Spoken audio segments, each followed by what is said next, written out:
It is the 8th of September, approximately 5:48 p.m. And we're getting right back into algorithm analysis with the exercises. I believe we left off with exercise 4 the last time we were working on that. Let's see here. I believe so.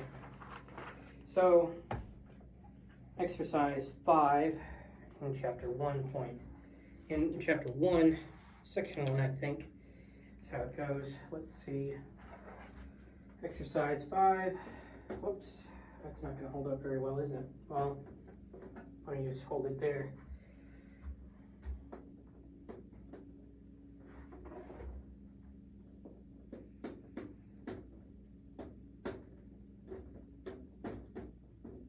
(1.1-5) suggests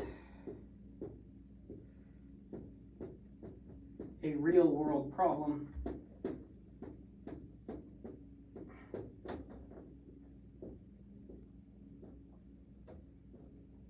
in which only the best solution will do.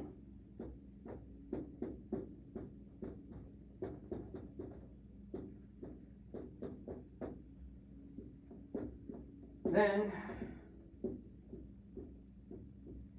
come up with one in which approximately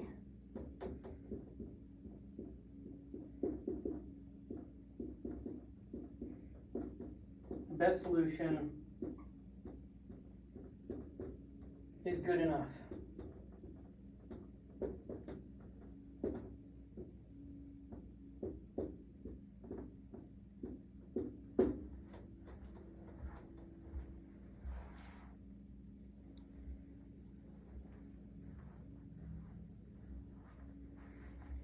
Okay, so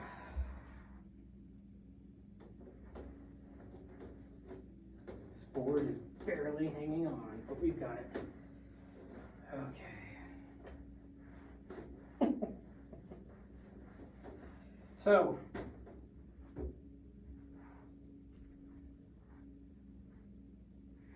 here's an example. Exact solution.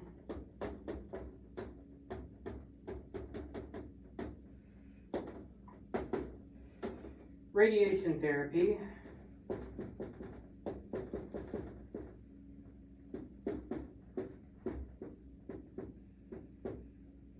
Planning, radiation therapy planning. Constraints on dose to organs at risk.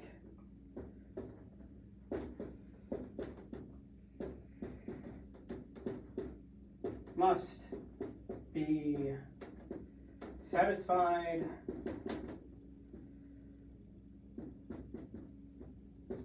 exactly.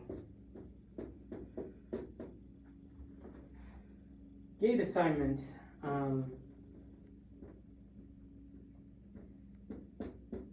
Gate assignment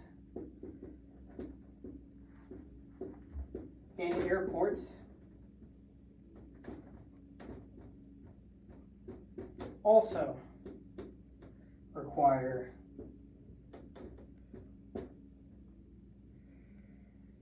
gate assignment requires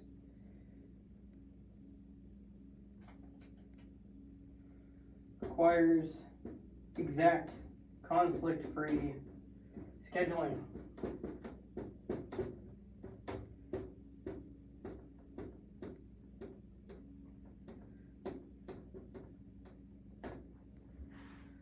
So those are our two exact ones.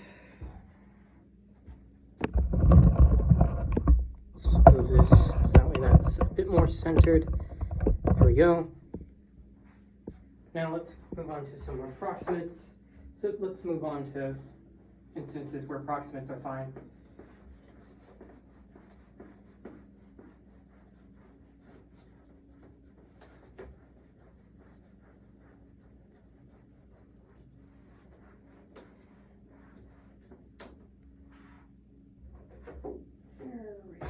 work better here? Not really. Okay. So, instances where approximate is fine. Delivery routing.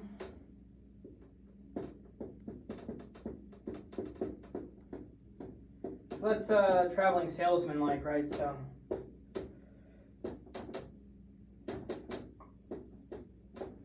where a route within a few percent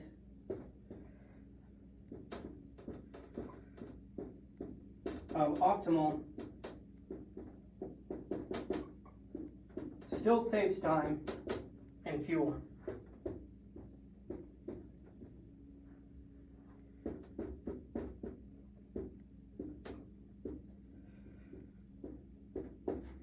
Search engines. Search engine ranking.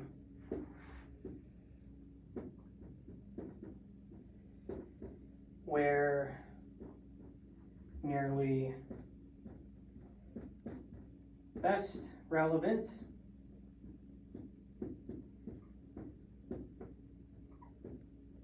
is sufficient for users. So yeah, so you can see like this sort of like dire versus mundane sort of things. That definitely makes a difference in whether or not you want an exact or approximate. There's some things where you can only get approximates. Like if you're going to look at three-body problem, right? You're going to be using approximations, that sort of thing, versus a two-body problem, you're going to be using the exact answer. Because there's a closed form solution for that, just like how there's a closed form solution for everything up to the quartic. But past the quintic, you're basically, well, quintic onward, you're going to be using approximation. So that's a interesting thing right there. Now let's go and discuss the next exercise, which is exercise 6. All right, after I erase this.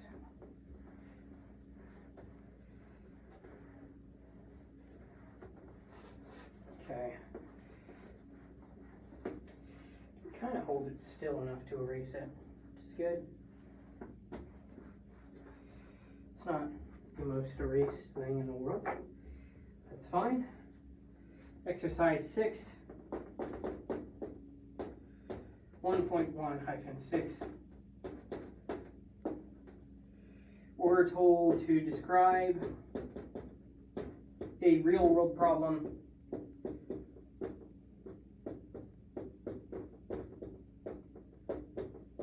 in which sometimes the entire input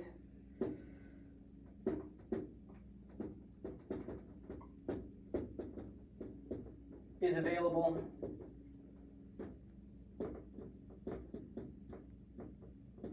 before you need to solve it, before you need to solve the problem.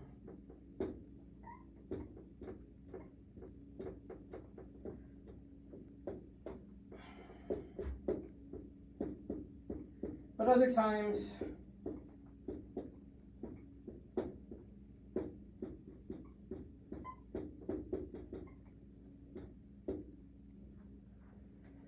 the input is not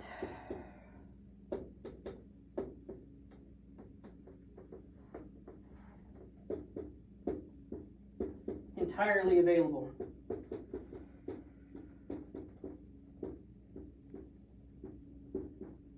In advance and arrives over time.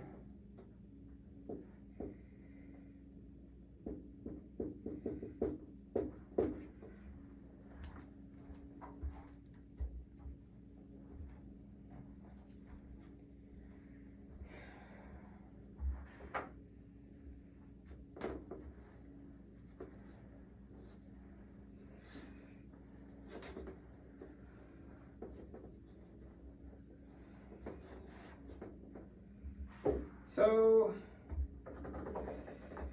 Intuitively, ride-sharing requests after a concert may arrive in one big batch of offline. But on a normal night, they arrive one at a time.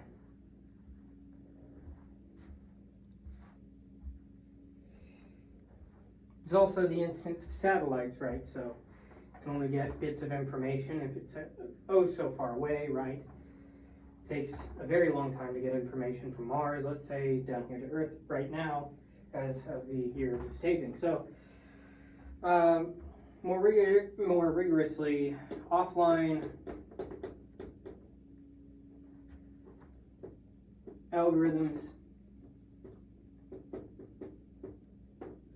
assume complete knowledge of input before computation, just in general, and online algorithms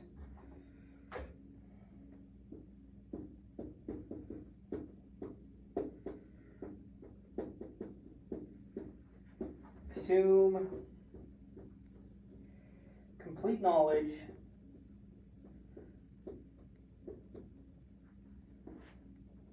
of input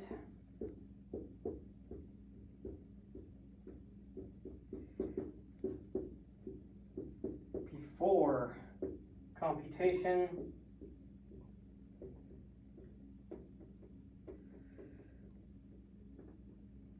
before knowing, whoopsies. Offline algorithms assume complete knowledge of input before computation. Online algorithms assume, nope, sorry. It's not correct. This eraser might actually work better than mine on this board. Online algorithms must decide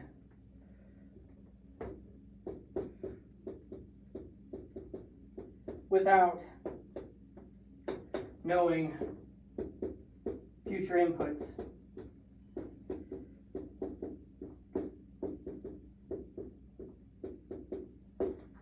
Competitive analysis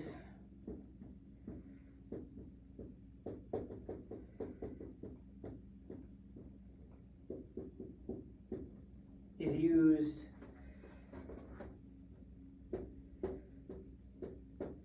to compare which is optimal.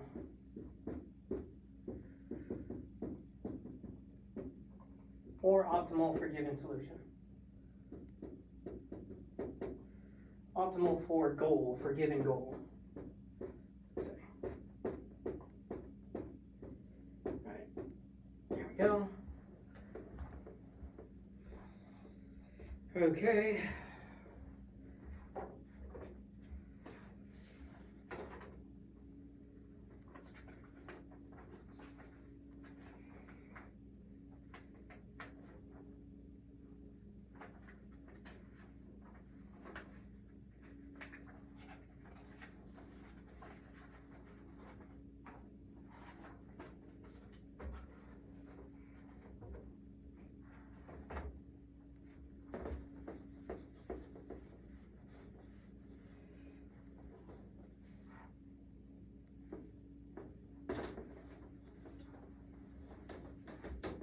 Okay, this one's faster though, so.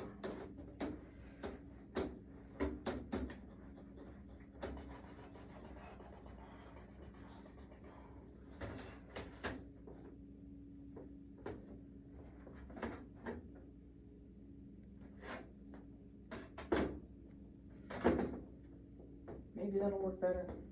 We'll see. So, exercise 1.21-1. Give an example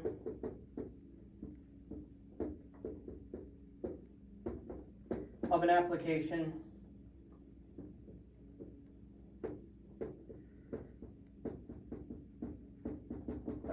requires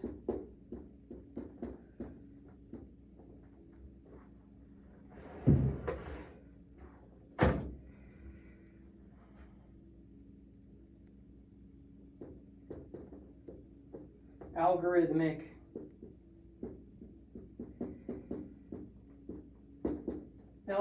content at the application level,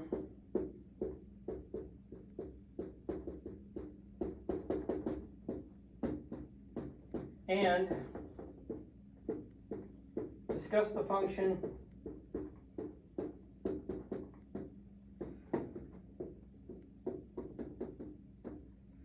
of the algorithms involved.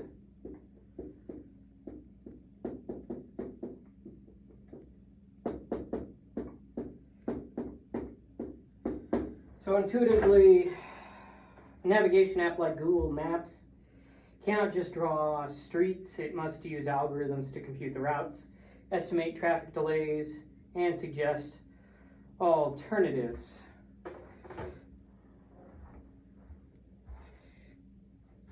Ooh, that kind of falls out of frame, doesn't it? Okay, that's better. Hopefully that holds up, right? So,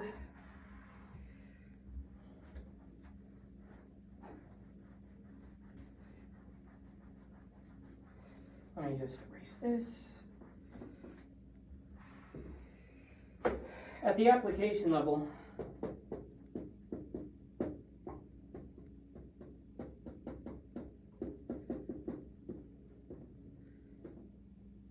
shortest path algorithms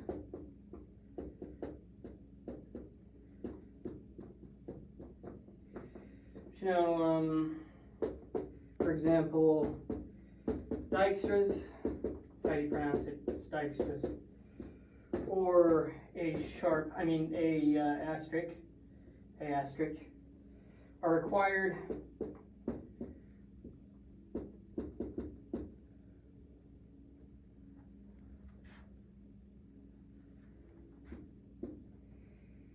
to compute routes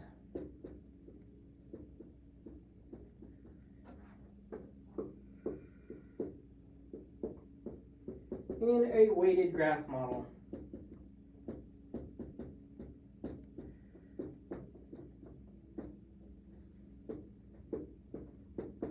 Of the road network.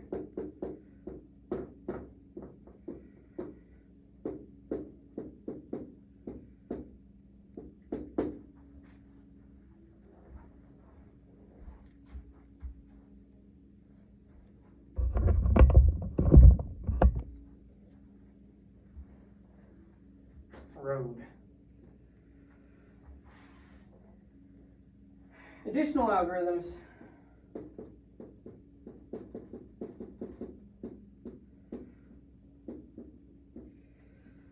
like dynamic programming,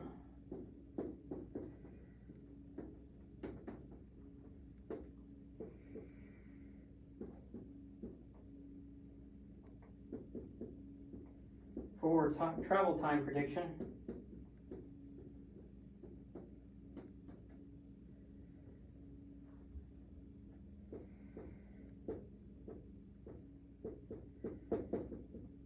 flow algorithms for congestion modeling,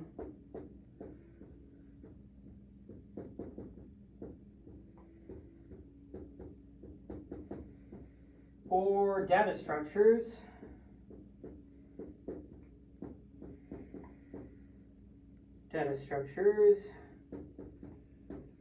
priority queues for priority queues, priority queues for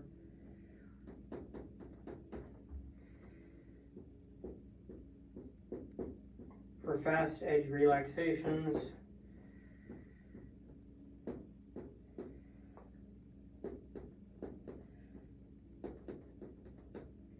these are essential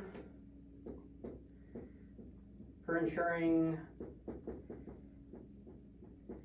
for practical,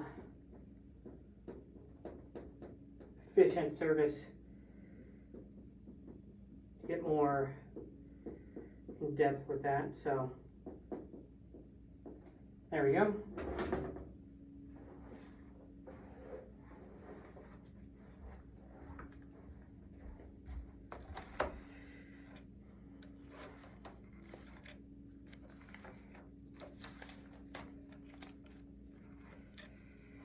Okay.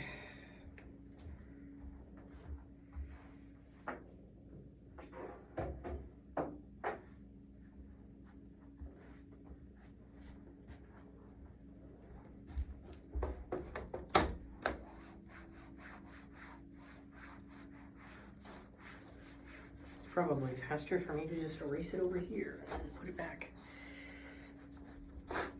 Good.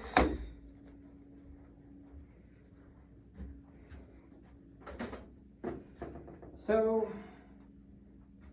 exercise 1.2-2. Suppose that for inputs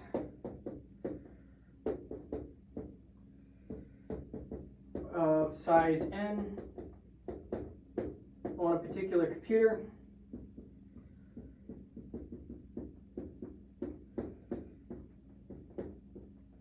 we have that insertion sort runs in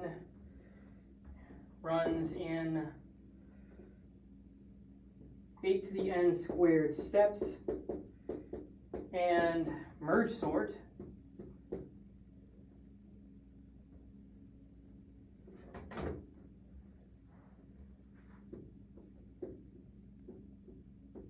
runs in 64n log n steps,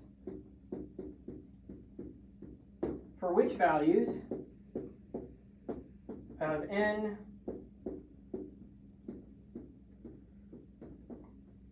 does insertion sort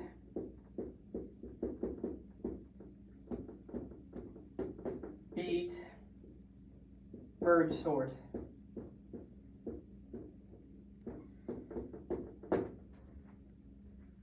So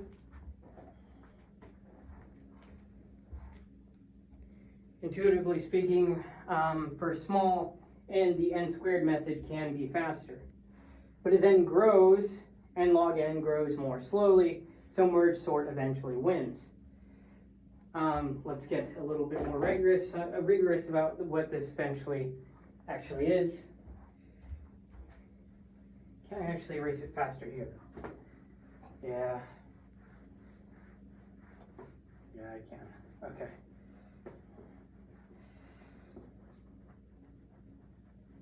So let's compare. I just need to extend how far this goes. Nope, it's always just going to be wobbly. Just kind of a rickety contraption, which is fine. Just constantly fiddle with it until I'm satisfied with its existence. So we compare 8n squared less than 64n log n. And what we have is this is the case. Well, this whole thing is equivalent to saying n is less than n log n. Take the square root. Take the square root of each of the, what is it, variable? No. Hold on. Divide by 8. Divide by n. Don't take the square root. There we go. That works. So is equal to 8 log n. The inequality n is less than or equal to 8 log n holds only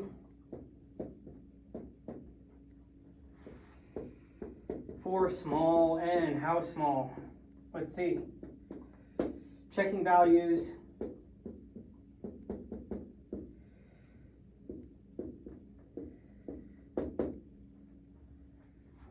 let's check n is equal to 2. What we get here is 2 is less than 8 times 1, which is equal to 8. That's true. It's supposed to be a damn 1. Gosh, freaking dang it. Okay, and this is supposed to be, well, this is n is equal to 10. 10 is less than 8 times log 10, which is equal more or less to 26.6. That's true. N is equal to 40, which is equal to 40 less than 8 times log 40, which is about equal to 42.6, so that works as well.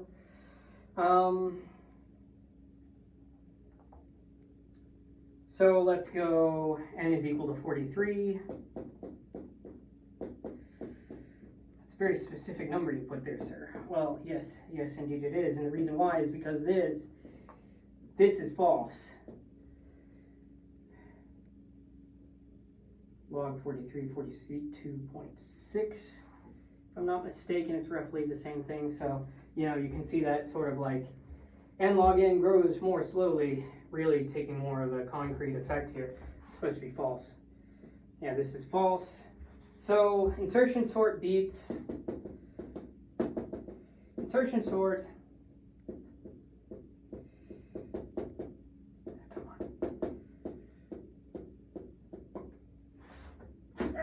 No. If I would have set it up somewhere else.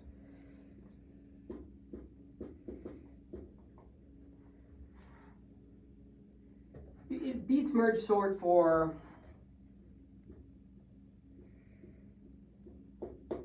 n is less than or equal to 43. So it can beat it up to 43 on this machine, on this particular machine. You'd have to look at like other machines, but you know, this is the way that you determine that. So that's it for that one.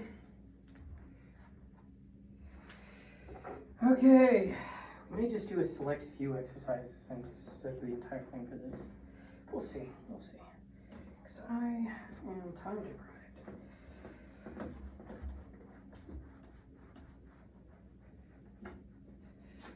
And this board certainly doesn't help. I'll have to figure out some way of stabilizing that, or getting something to stabilize it on. Let me see here.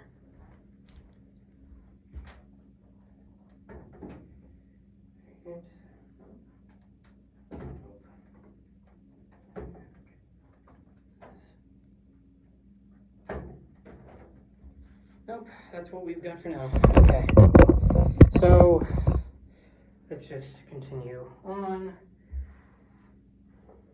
Maybe, no, I'll have to bring my own thing, maybe, I don't know. Okay, so go on to the next exercise here.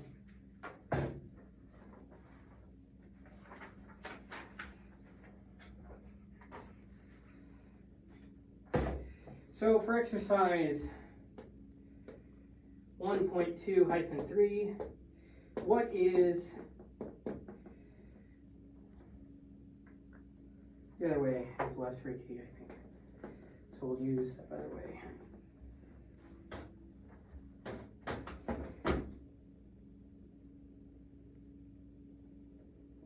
Nope, okay.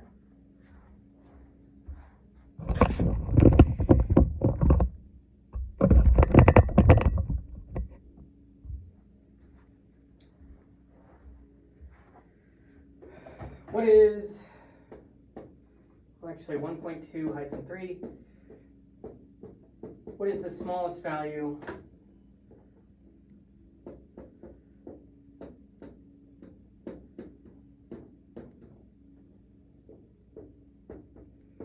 of n such that an algorithm whose running time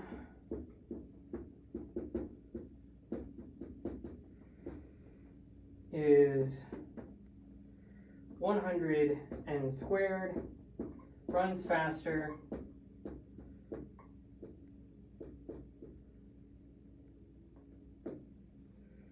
then an algorithm whose running time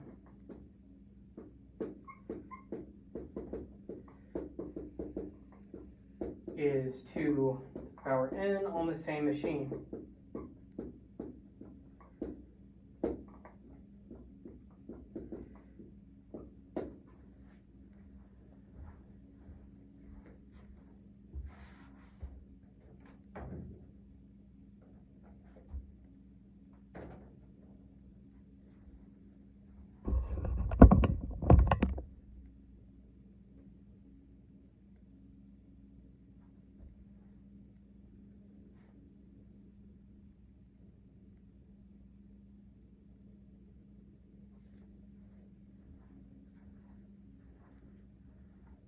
It's also kind of a glare if I put it over there. So, intuitively, exponentials eventually outgrow quadratics. The question is where the crossover happens, right? So it's similar to the previous problem in that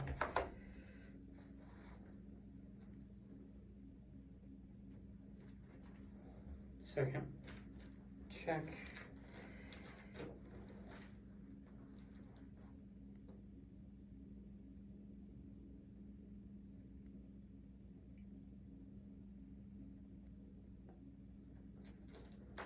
So let's look at this a bit more rigorously, right? We have the intuition, but let's get a bit more rigorous, a bit more precise, find out exactly where the difference lies here.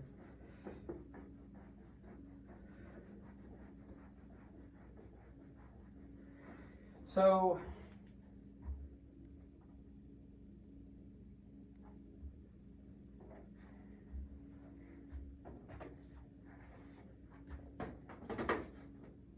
we want 100n squared to be less than or equal, less than 2 to the power n. Checking values,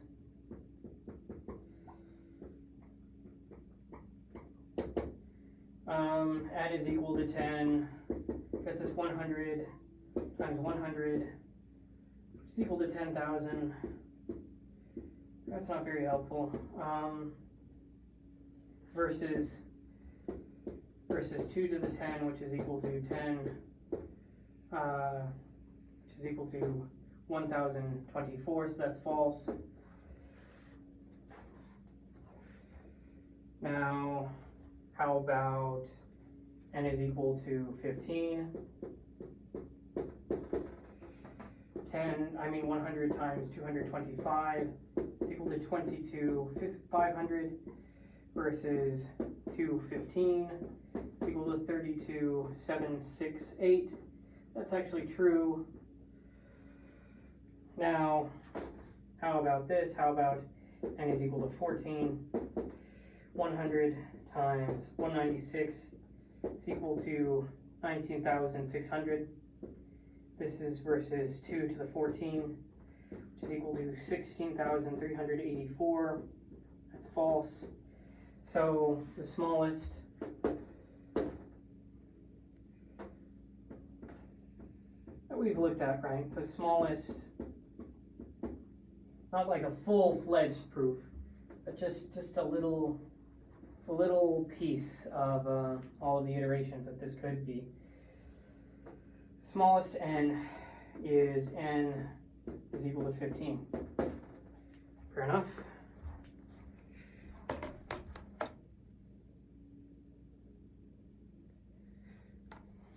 No way I can get rid of the glare without moving the entire thing.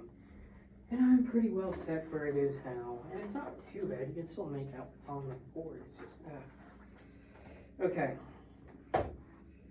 So, let's move on to an actual long problem. Oh boy. Okay.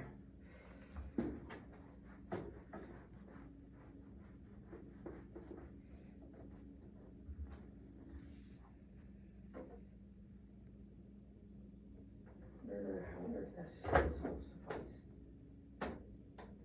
That suffice? That will not suffice. Okay. That's fine.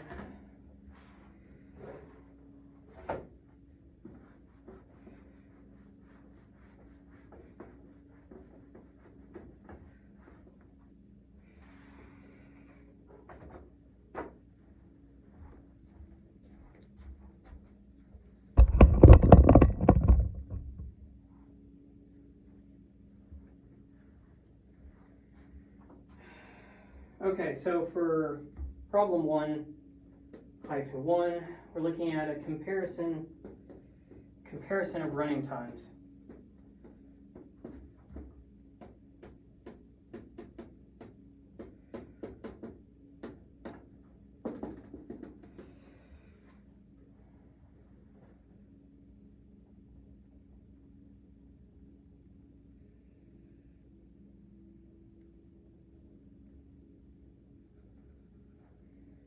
So, let's see.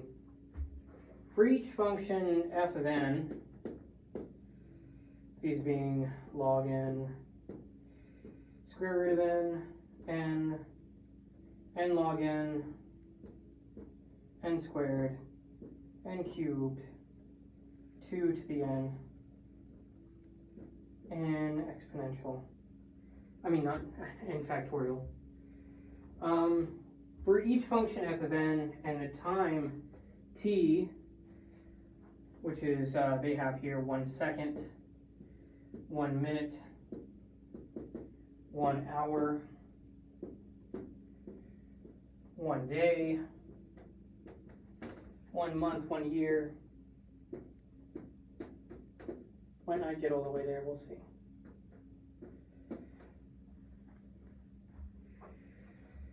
Determine the largest size, and time t in the following table to determine the largest size n of a problem that can be solved in time t, assuming that the algorithm to solve the problem takes f of n microseconds. Now, think of each row as how big an input can you handle in a given amount of time. Fast-growing functions like 2 to the n and n factorial explode quickly, so they only allow for very small, and slow-growing functions like log n lets you solve astronomically large instances. So we assume 1 second is equal to 10 to the 6 microseconds. 1 minute is equal to 6 times 10 to the 7th.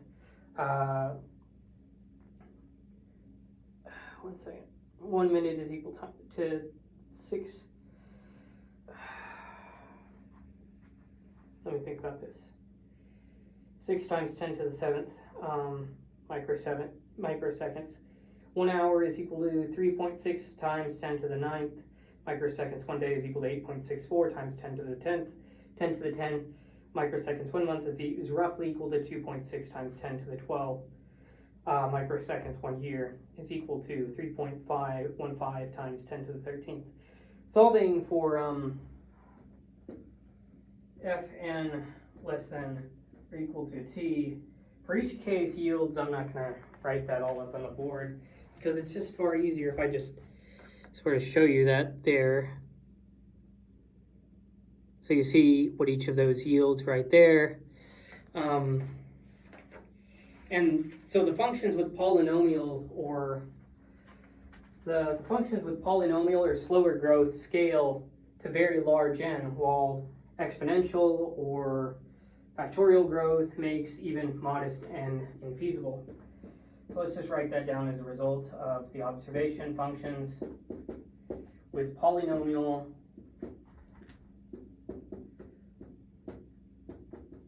or slower growth scale to very large n. And this is while exponential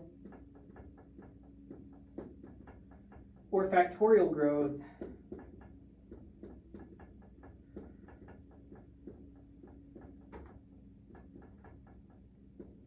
makes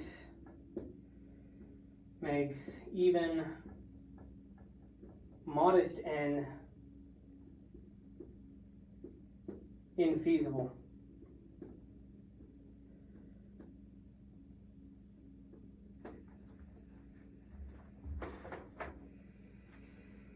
So you want something that grows slow. Anyway, yes. Just kind of do this to make sure that the glare doesn't interfere with just for a moment, right? Yeah, and that's it for all of the exercise one. I mean, all of the chapter 1 problems and, well, all of the chapter 1 exercises and problems. Now, what do we have time for? Do we have time for chapter 2 stuff? A bit. Admittedly, that's going to take up a bit more time, so time that I don't really want to spend on this whiteboard for this. And I haven't really found out how to get this thing to stand straight, so we'll end here for now and then pick up with the rest of these exercises that are in chapter 2 later. So, bye-bye.